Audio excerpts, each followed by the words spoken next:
Is flexible work here to stay?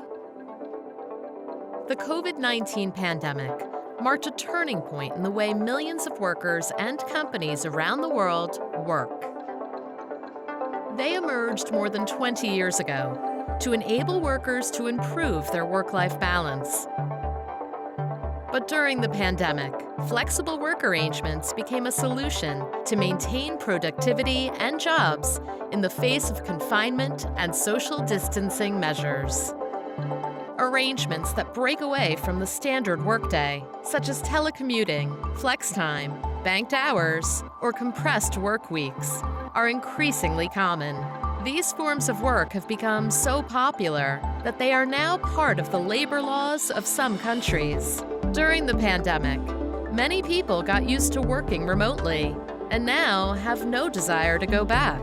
In fact, for new generations of workers, work flexibility is more than just a choice. They consider it a right.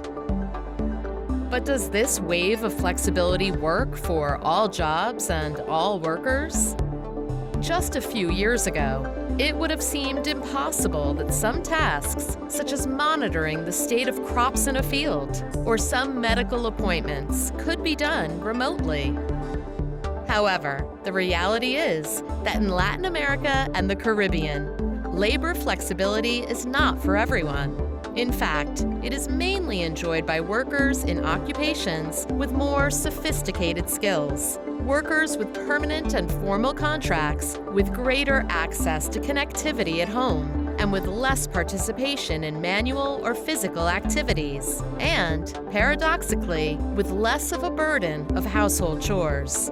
In Latin America and the Caribbean, where more than half of the workers are informal, many jobs require absolute presence or shift work.